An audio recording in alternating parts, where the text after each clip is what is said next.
Hello, this is Franco Cabral broadcasting from the Honest Liar podcast, a conversation around finding the inner liar within all of us and leveraging the truth to create expansion across all areas of your life. Today's topic is take a walk. So I am taking a walk as I do this podcast today. It's not going to be the topic of the call. I will come back to why this is meaningful. But I am walking in Vermont, which is one of my favorite places to go in Pittsfield, Vermont. My family has a house, we call it Escapo, that we've been coming to for the last 4 years. And I'm currently walking up and down the driveway that we have. It's a private driveway with a pretty steep switchback hill. And I'm reflecting on this past year. It's a few days away from the new year. This is a tradition that my family has. We bring in the new year here in Vermont every single year for the last 4 around a fire, and we reflect. So I'm kind of anticipating that coming up in a few days, and I'm taking this walk. But part of why I'm taking this walk instead of running, which I normally do, you'll hear my dogs in the background. They are not walking. They are running, having some fun, being in the open air.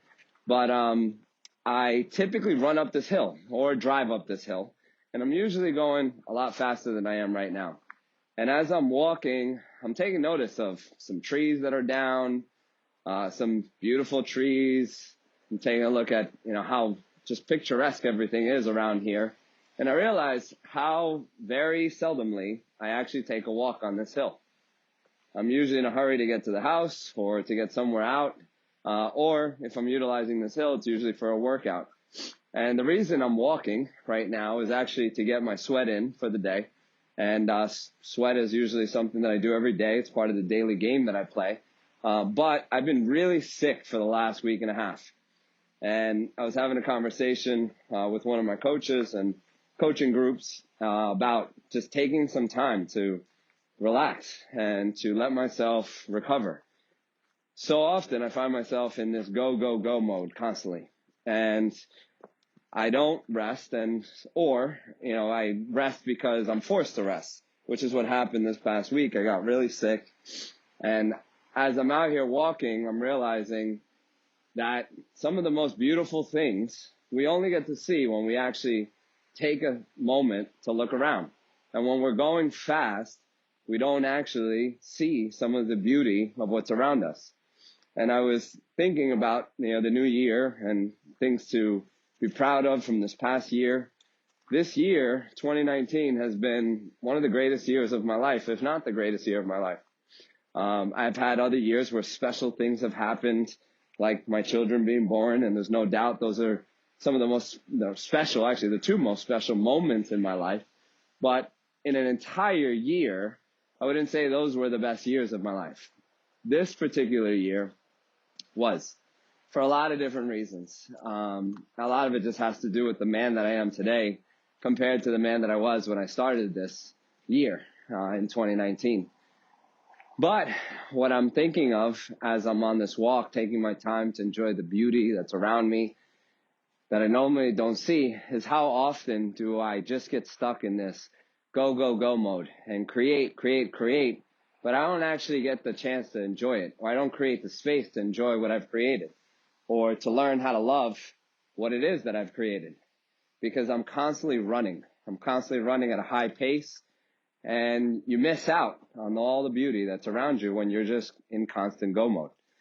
So as I am here in my favorite place, I'm reflecting back on this past year. And one of the things that I've learned in this past year is that gratitude is one of the most powerful recharges. And it's actually the fuel that gets you to keep on going, to create. It's very important, and I talk about, the mirror, and it's so important to be honest. Everybody's thinking about setting new targets for next year, New Year's resolutions, which I think are bullshit. I've set up many New Year's resolutions in the past myself that have been utter failures. But nonetheless, it's that time of year where we're thinking about what are we going to become, what do we want to create, and what are we going to do?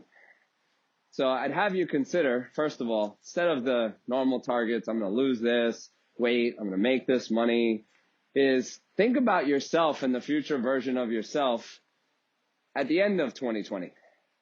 What does that person look like? Who is it that you truly want to become?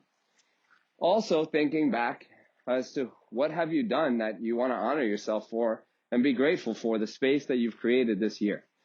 What's the gratitude that you can show for yourself in what you've created within your body, within your spirituality, within your relationships, within your business? And also what's not currently working for you. I think both of those are truly the combination of finding the right fuel to continue to create, but also to identify what is not working and what you want to change in your life. You have to have the balance of honesty and being true to reflecting on what is it that is not working in your life. At the end of the day, you can lie to everybody, but you can't lie to the person in the mirror. And part of why I can reflect back on 2019 as one of the greatest years of my life is because I had a lot of hard conversations with myself at the beginning of 2019 and the beginning of 2018. And these have been rebuild years for me, growth years for me. But they came at a lot of cost, not just financially, but pain, a lot of hard conversations, a lot of dark times, as I've talked about in a lot of my other podcasts. And now I'm experiencing some beautiful things. But even in that beauty, I realize there's so much more for me to become because I've created all these beautiful things. But one of the things that I realized this past week is that I still don't take enough time to truly enjoy it. So one of the things that I came up with for myself, and I'm declaring on this podcast, is the vision of the man that I will become at the end of 2020 is the harmony man. So my biggest target, and I haven't done sub-targets as to how that's going to show up and what I need to do, but I will become the harmony man by the end of 2020. One of the visions that came to me, and it is one of my targets, is that in 2020, I will be the man that is playing the guitar and singing with his family around the fire next year. I don't know how to play a guitar. I don't actually have a guitar yet. Well, I do. I have one on the way. My wife got it for me as a Christmas gift. So soon I will be starting to play and starting that process. But the vision is that I will be the man that is symbolically playing the guitar and creating harmony. But more importantly, I will be creating harmony in my life. Because from some of the pain points, I recognize that I still don't create enough space. I don't create enough space for myself to truly enjoy what I've created. So I know that I want to continue to create. I want to continue to expand. I want to continue to grow. But I am going to learn this year how to enjoy it. I'm going to learn how to create harmony within my life. And that's a new game that I'm going to learn how to play.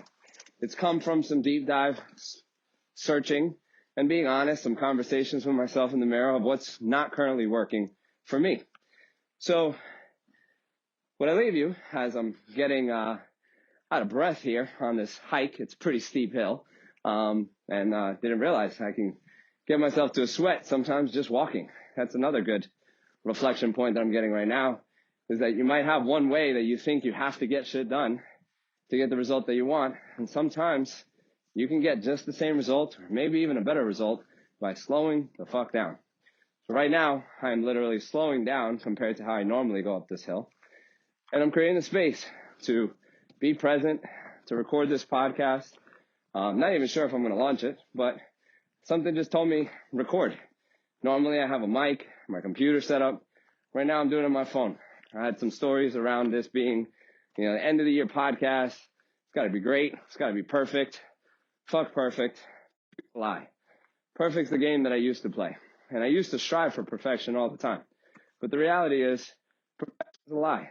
And perfection ultimately stops you from just going.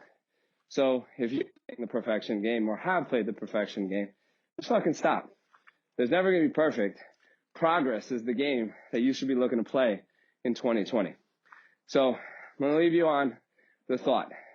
What in 2019 are you proud of? And take the time to honor yourself for that. Journal it. Write it down. Before the new year comes in, take some time to reflect. What are you proud of what you've accomplished within your body, your spirituality, your family, finances, business, fun, experiences that you had, whatever that is. Honor yourself for that. Show yourself gratitude and love. Because in there, when you see the dots that you can connect looking backwards, which you can only connect them looking backwards, you're going to see how far you've come. And you're going to need that gratitude for yourself to get to where you want to go. And then the second component to that is in the same domains, body, your spirituality, your relationships, your finances, and what have you done for fun this year? Identify what's not working for you. What are the habits that you know need to change? What are the targets you know you need to go for? And then the last thing is, who do you envision yourself becoming? If you could fast forward to the end of 2020, sitting around your tradition, whatever that is, for me it's a fire with my family, which I'll be celebrating in a few days. Who do you envision yourself being? What do you see yourself being? What does your life look like when shit's on fire and working and you're proud of all areas of your life? And again, it's not perfection, it's progress. So that's the message from today. As always, thank you so much for listening in and tuning in and for being a supporter of this podcast. This year has been amazing for me. One of the things that has been amazing has been this podcast. There was a lot of fear and anxieties with recording this podcast, and I appreciate each and every one of you that supports it, that subscribes to it, that shares it, that has rated, reviewed the show. I honor you. I appreciate you. And I love you for the support. As always, if you find value in this episode, please share with somebody else that you think would connect with this message. Rate and review the show. And I look forward to seeing you on the next season in 2020. Have a wonderful day, everyone.